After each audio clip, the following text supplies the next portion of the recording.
Bismillahirrahmanirrahim. Assalamualaikum warahmatullahi wabarakatuh. Nama saya Muhammad Isnaini Asmail SAI dari Madrasah Aliyah Swasta Al-Islam Pondok Pesantren Teknologi Pertanian Al-Islam Kambitin Tanjung Tabalong Kalimantan Selatan.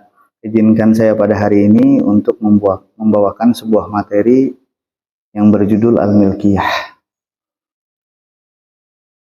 Marilah kita masuk kepada pembahasan. Pengertian milkiyah. Al-milkiyah berasal dari kata bahasa Arab dari malaka yamliku atau milkun yang artinya memiliki atau mempunyai.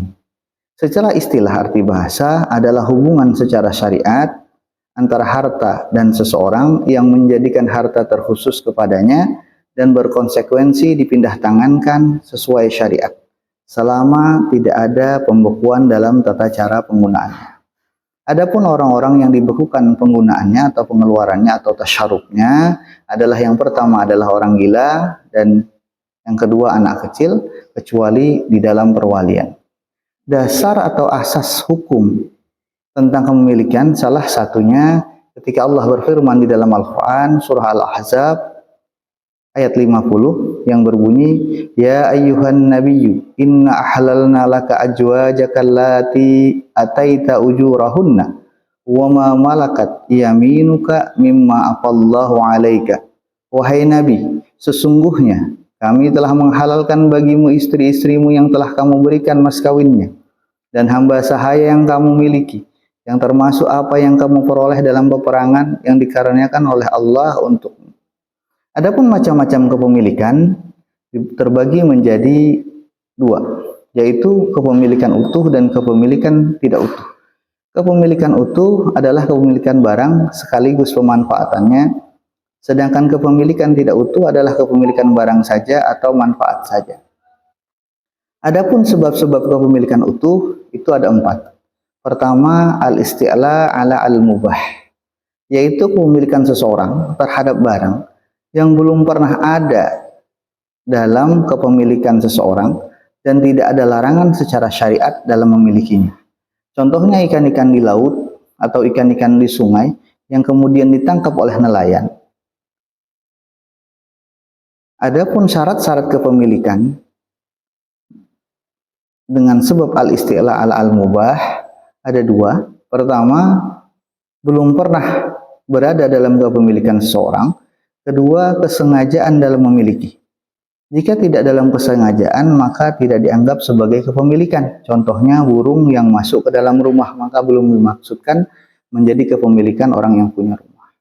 Sebab yang kedua yaitu al-uqud. Al-uqud adalah kepemilikan seseorang terhadap barang dengan cara transaksi.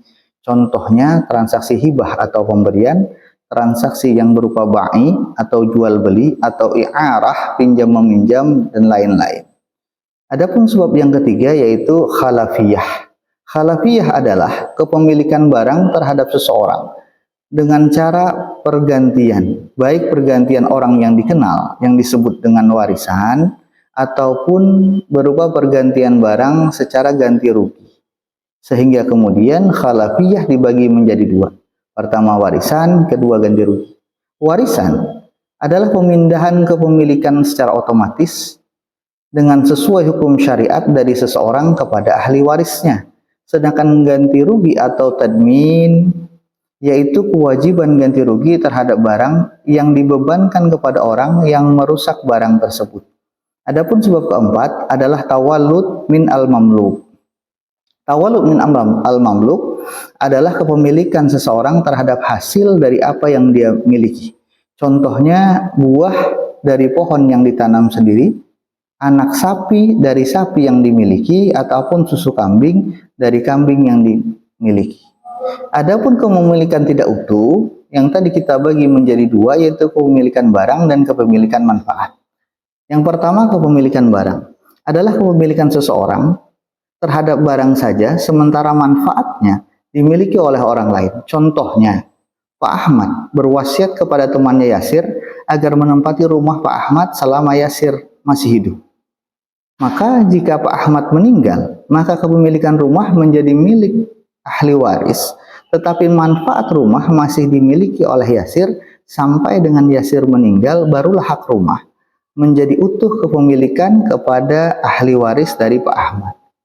Sedangkan kepemilikan tidak utuh, yang kedua yaitu kepemilikan manfaat, adalah kepemilikan seseorang terhadap manfaatnya saja, sementara barangnya milik orang lain. Adapun sebab-sebab kepemilikan manfaat itu ada 4. Yang pertama, adanya transaksi pinjam-meminjam atau yang kita sebut dengan i'arah, yaitu merupakan transaksi perizinan mengambil manfaat dari barang sehingga si peminjam tidak memiliki barang pinjamannya atau tidak berhak memperjualbelikan barang yang dipinjamnya. Yang kedua, ada transaksi persewaan atau ijarah.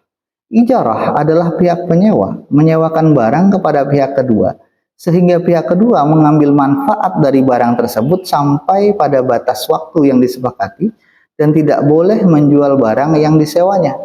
Sementara yang ketiga adalah transaksi wakaf, yaitu pihak mauqufun alaih atau penerima wakaf boleh menggunakan barang wakaf atau mempersilahkan orang lain menggunakannya jika ada izin dari pihak wakif atau pewakaf.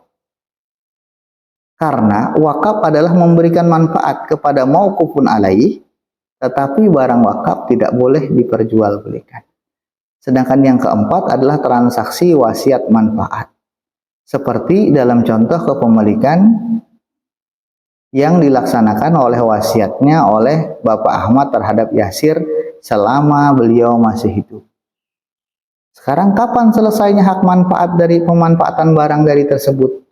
Pemanfaatan barang akan selesai karena 3 hal. Pertama, habisnya waktu atau jangka yang disepakati. Yang kedua, rusaknya barang. Yang ketiga, meninggalnya pemilik barang tersebut. Baik, itu yang bisa kami sampaikan pada materi kali ini. Terima kasih. Wassalamualaikum warahmatullahi wabarakatuh.